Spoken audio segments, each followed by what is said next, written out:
Wow. Well, let's just have you.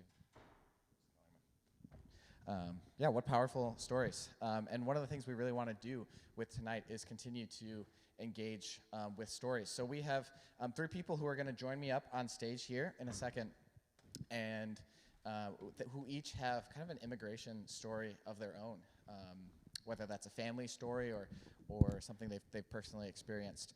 So I'm going to go ahead. I'd like to welcome Alex and Carla and Jan up to the stage with me here. I think there's, you need to switch if you're going to sit over there. Great. Is this one on too? Great. Yeah. Welcome up.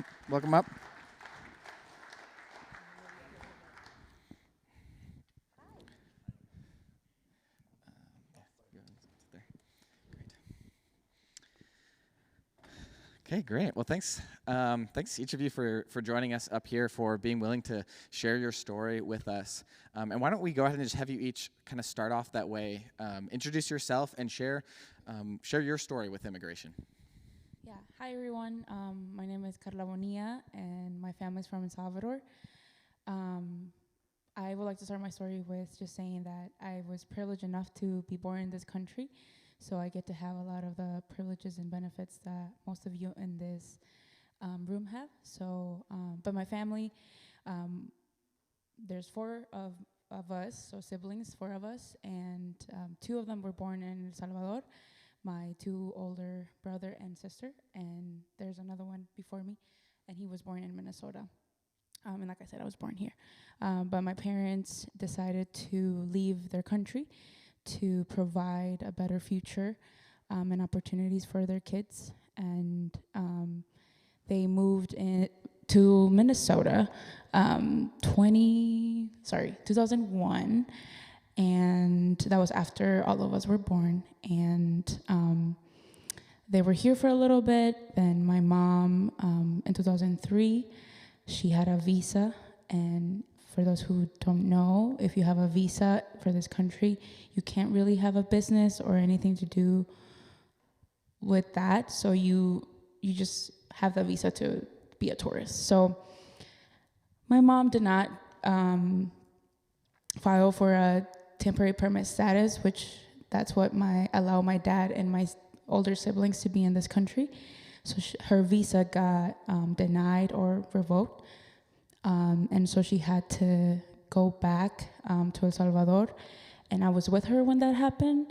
And so that was one of the things that I carry with me a lot of the time, because I was there when they told her, you can enter, you have two choices. You send your daughter because she's able to enter the country, or you take her back with you. And so after that, that was the year that marked our family, because we haven't been in the same room, haven't shared a meal together, all of us, the six of us, since 2003. Yeah.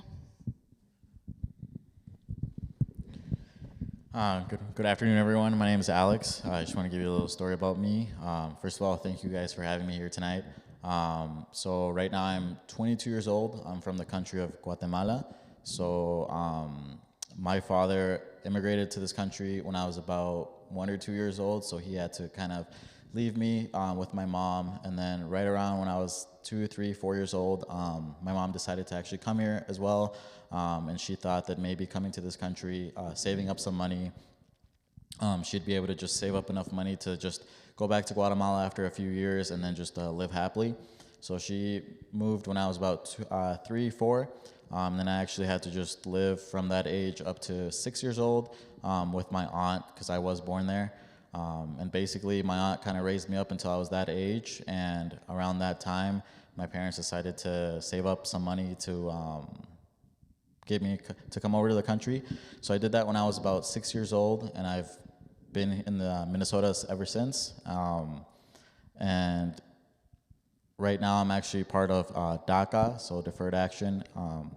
And it is a little tough just because like I wasn't born here, so I don't have all of the benefits that a U.S. resident does. But that's kind of just a little bit about my story. There's obviously more to tell, but that's kind of just like the gist of it. it's been a little tough just because I've had DACA since about 16 years old, so right around the time when you start being able to work legally here in the U.S. And it's just been a little tough just because I have to renew my permit every 2 years. There's stuff I can't do, like I'm not able to apply for financial aid for college, so when I went to college, it was all either grants or just money that I was gotten from scholarships. It gets a little hard sometimes, especially when I first came to the United States, because I had to learn English really quick. I started around first grade, so it was kind of nice being able to be so young, just because your mind is so open to learning new things. So learning a new language just wasn't the most difficult thing. But I think the most difficult thing for me was my parents not being able to speak English too well. So just to kind of give you like a sense, during like my second or third grade conferences, I would have to be translating for myself at my conference, which is, it's a little hard because you barely kind of know what you're listening, and now you have to translate it to your parents and let them know what they're saying. And sometimes they get frustrated because they think you should know it just like this, and that's probably what was one of the more harder things, or it was honestly the translation thing. That was probably one of the hardest things, just because when you're only 10 years old, there's certain words that you don't know, and you have to try to translate them into English and have your parents understand. And but thanks to God, everything has been pretty clear now, and I had the opportunity to go to college, and I have a job, I have a career. I'm on first generation, buying my first home soon here, so I've just been, by the grace of God, I've just been able to have all these opportunities, and I'm really thankful and glad for them. Thank you. Can I ask you a question? Sorry. Did you ever, in that translation, did you ever cover for yourself? Did you ever tell your parents when your teachers were like, you know what, now and yeah, of course. That's great. That's awesome. Hello, everybody. My name's Jan Moya, and I live in Bloomington, Minnesota. But I actually I've been in Minnesota for 10 years en route from South Texas. I was born in Mexico, 4 hours south of the border. And at the age of 7, my parents moved to the Rio Grande Valley, which is the South Texas area, right on the U.S. and Mexico border. And so my parents at that time, when I was 7 years old, my mom's family was reached with the gospel by American missionaries from kind of the Bible Belt states. And so my family history is really deep in like just evangelical missionaries and pastors in my family line. And so my parents, when they moved to the United States in the early 1990s, they actually came with this vision and a mission from God, that they were called to be missionaries into the United States. Like now that's kind of trendy, but like back in the 90s, that was like a foreign calling. But I remember early in the 90s, my parents saying like, God has called us here to reach this nation with the gospel that we were reached with. And so anyway, long story short, grew up right on the U.S.-Mexico border. My parents' ministry has been there for about 30 years. And over time, I've came to Indiana in the Midwest to go to Bethel to do my undergrad. And then I traveled Latin America for 10 years doing missions in a cross-cultural setting all over the Caribbean, Latin America. But it wasn't all glamorous because I had a Mexican passport. I was a Mexican-born citizen. And even though I wanted to do missions, even though I wanted to serve God, even though I wanted to be involved in the church, like there was limitations because of my legal status, even as somebody who came to the United States as a little kid. And so, long story short, met my wife in Costa Rica doing missions in the middle of the jungle, in this village that there was no water, no electricity. And I think that's what was that's what attracted us. We were both serving God. But then she said, I'm from Minnesota. And she's like, you should come visit. The summers are great. And she didn't tell me about days like today, right? And so I've been here for 10 years. And the Lord has really, in my late 30s has really allowed me to finally really accept this identity of mine, identity as a multicultural person, one who is an immigrant, who has an immigrant identity, one who is a person of color. Because for about 30 years of my life, I really ran away from that, and I wanted to hide that. I wanted to blend in. I wanted to just be like everybody else, but I walked in a room and instantly I was different. And so that's been a little bit of my story. Excited to share more with you all. Yeah, thank you so much all for sharing that. Thank you for, yeah, great, thank you. Thank you for trusting us with your stories, and we hope to just honor you in that tonight. So just continuing on, you have each gotten a chance to see the documentary. You each got to hear kind of each other's stories. I'd love to just kind of hear from each of you. What are the places where you differ from some of the other stories we've heard tonight? What are the places where you really resonate? I thought we were going to start that way. This is scary. I think right at the bat, one of the things that I resonate with with the documentary and like my story, and even with like you guys, would be like the sacrifice that my parents did for me, for my future, for my siblings' future. Like I said, I was born in this country, and let's just put it that my parents finessed the system for me to be born in this country, but when they were waiting for me or my brother to be born, my mom was alone in this country with family, friends, but not really family friends, if that makes sense. So both of them took a lot of sacrifices for us to be here. And one of the things that I hear also from other friends that have parents who are immigrants is they leave everything that they know and they have to a better future and to start all over again, to make that switch. And when you think about leaving everything, they leave their language, they leave their culture, they leave like the system of how it works in their country, and just having to start all over again. And I think that's something that a lot of parents who have immigrated or people who have immigrated go through, is just that sacrifice of leaving their comfort zone to something different because they need that. It's not like they just want to do it because it's fun, but it's because they need that. They want to provide that for their kids.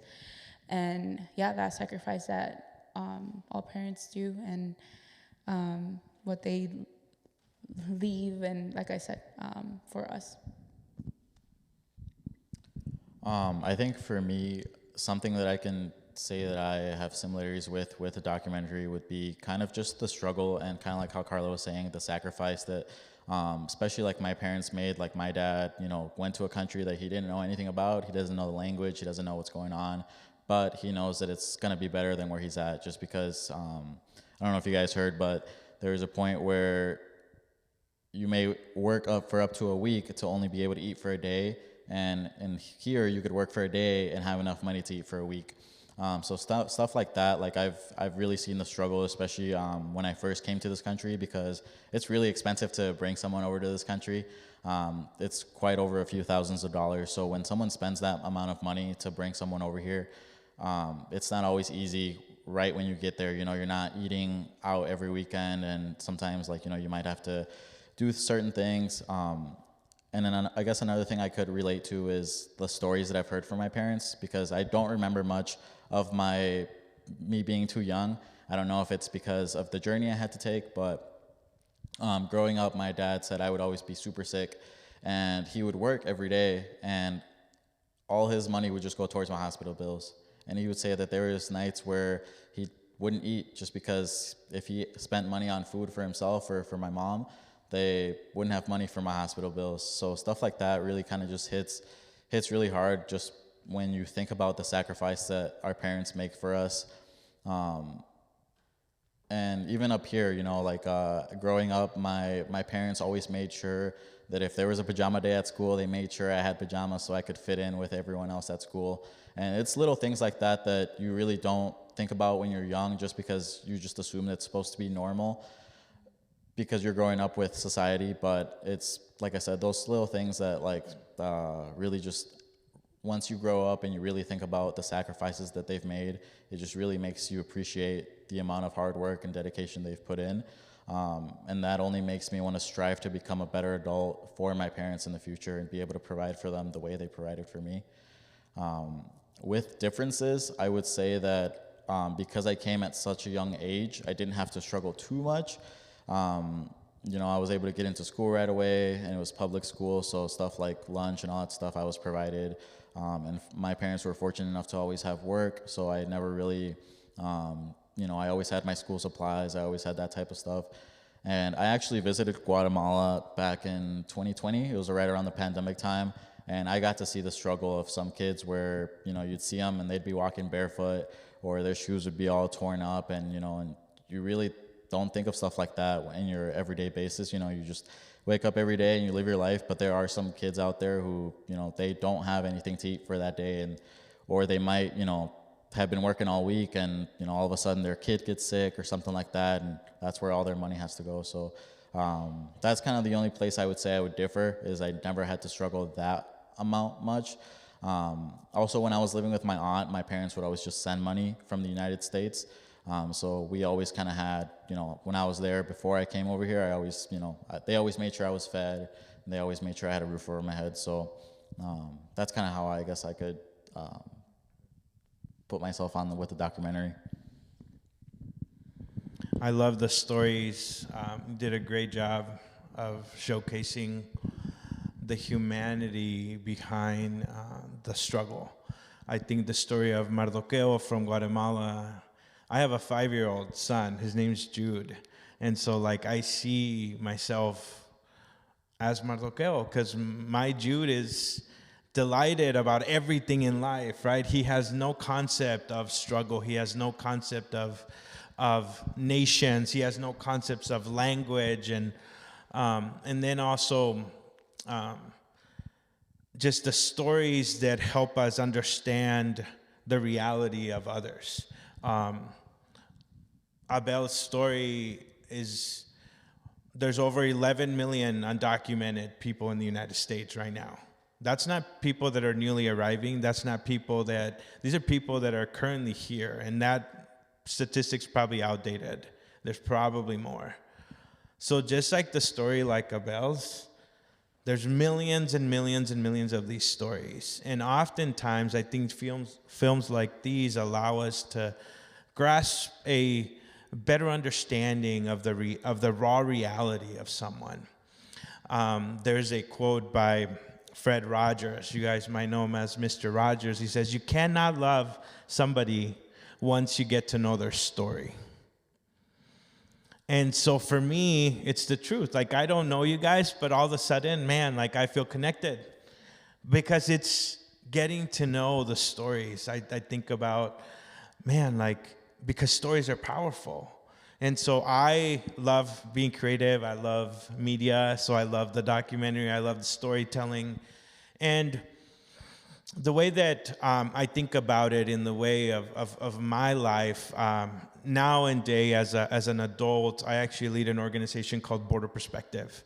And we actually take immersive service learning trips to the U.S. and Mexico border. So what you all saw here on the film through the stories, we actually take groups of people down to the border. Last June, we actually had a small group from Mill City Church that joined us.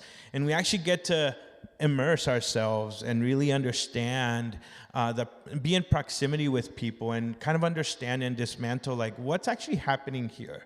And so these stories are very personal, because I'm sure just like all of us that are here now, I'm sure there's a way that you all relate to it as well. Great, thank you all. I love the line of the sense of self-sacrificial love that seems to be woven into each of your stories, and how that's such a big part of each of the stories we've heard tonight.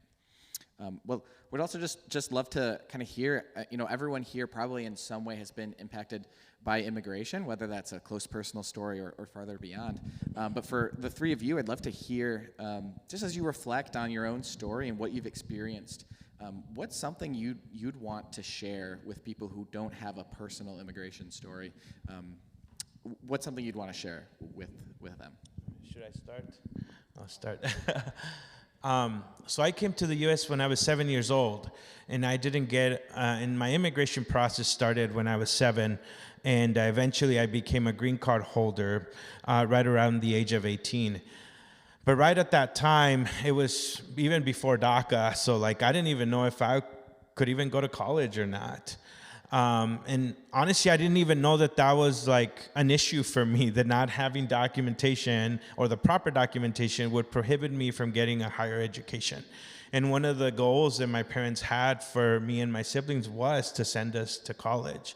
And so from the age of 7 till the age of 18, right on the Mexico and U.S. border in South Texas, so the Rio Grande divides Mexico from the U.S., but inland in U.S. territory, an hour into the U.S., there's another immigration and border checkpoint. And this is all along the U.S. and Mexico border. If you've ever traveled through those areas, you might remember this. If you haven't, so if you don't have the documentations or the proper documentations, I can't leave the country south, but I also can't travel further into Texas. So from the age of 7 to 18, those 200 miles of South Texas, the Rio Grande Valley, was all I knew. That was the world that I knew. Maybe that was in my 20s why I decided to like missions, because the Lord just expanding my worldview.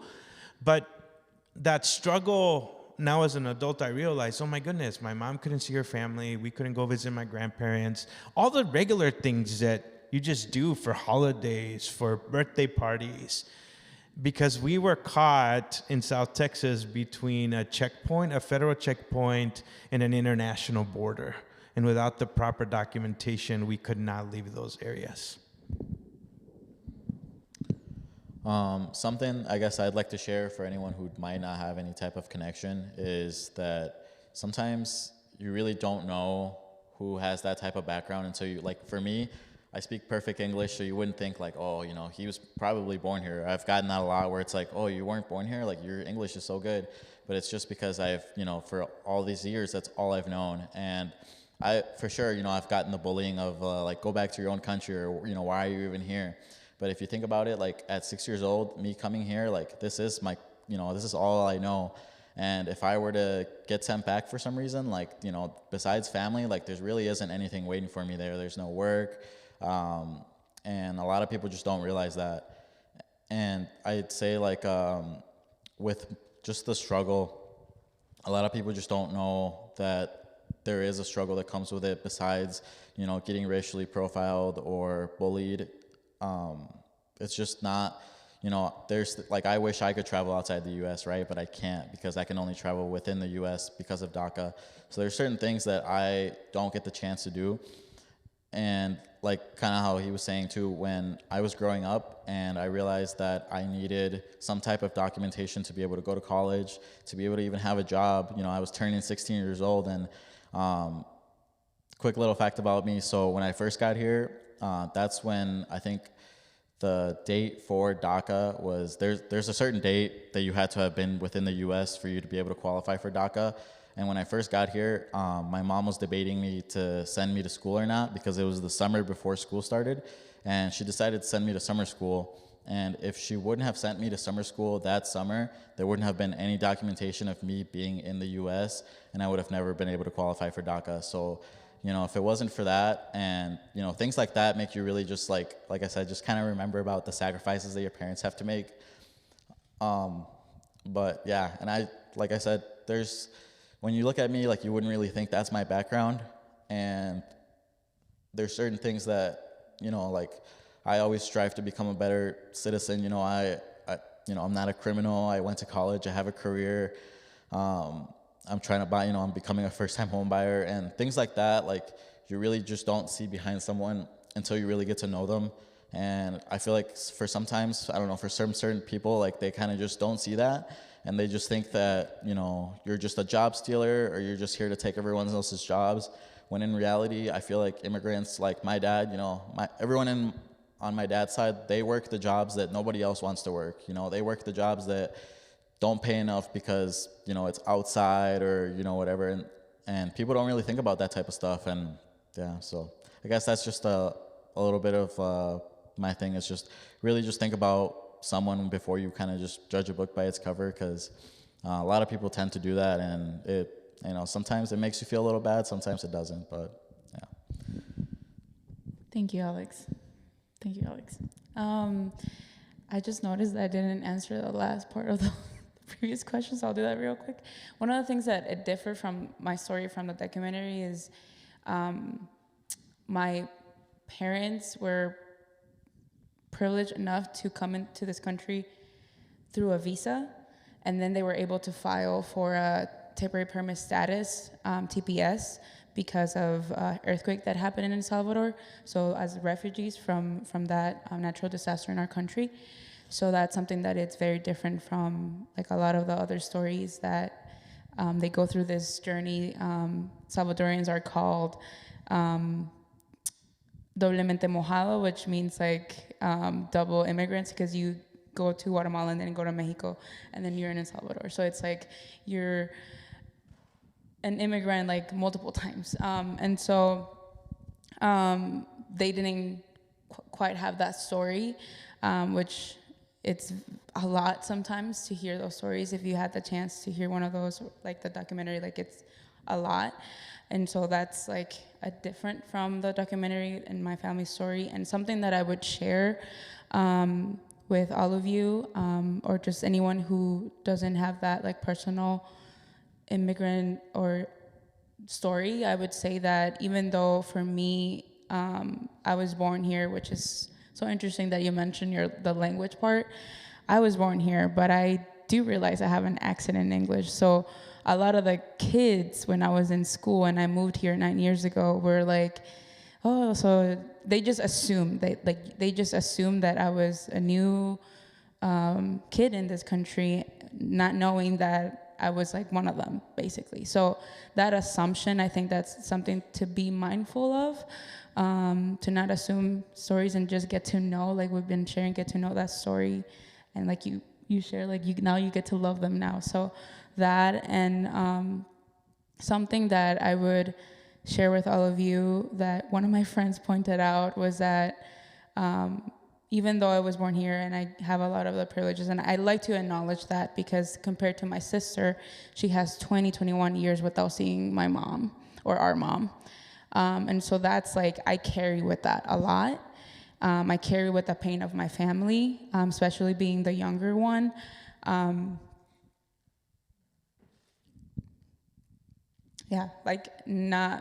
Like seeing the suffering of my mother, not being able to see her daughter, and my dad, because my dad left 2008, and all of the rest of my two brothers have documents now, so they're able to travel and visit my parents, but my sister haven't had the opportunity, and she's my pastor as well, so fortunately there might be an opportunity there for her to get documentation, but I think it's really hard for me sometimes to separate that reality. Like it has become a normal for me, like, oh, my parents live there and we don't see them, or my sister doesn't see them, but it's like hard to carry that every day, and like seeing my sister wishing and wanting to share moments with my parents, or just like being together in the same room that hasn't happened for 20 years. I think that's something that I carry, that it will be always with me. It will be always part of my story. So. Well, thank you so much all again. I should have said this at the beginning.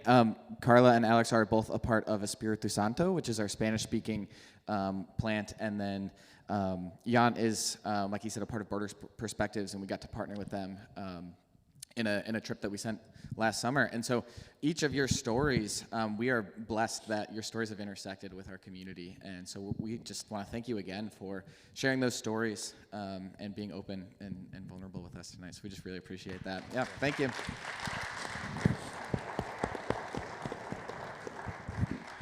And for all of us who are here listening, I want to just challenge us to continue to hear stories, continue to listen to stories, continue to get to know different spaces and different experiences than ours in the context of immigration. And so, Jan, actually, you're part of Border Perspectives, and Border Perspectives has an exhibit, and we actually have it set up here in the great room. So I'll go ahead, Jan. Why don't you just share with us a little bit about what people can experience in the great room right now? I know it's getting late, so I want to thank you all for being patient with us and taking time out of your schedules. You don't have to walk through it all, but back in 2017, I was telling you about Border Perspective. I was really wrestling with just living in Minnesota as a Mexican American, and I actually traveled the entire length of the U.S. and Mexico border from Brownsville, Texas, all the way to San Diego, California. And so we documented it, my brother and I, and captured stories. And I was really looking for how God was on the move at the border. Because we hear many things about the border, we hear many things about immigrants, but is God at work in that region? And because I come from a family of pastors and ministry leaders, I was really curious.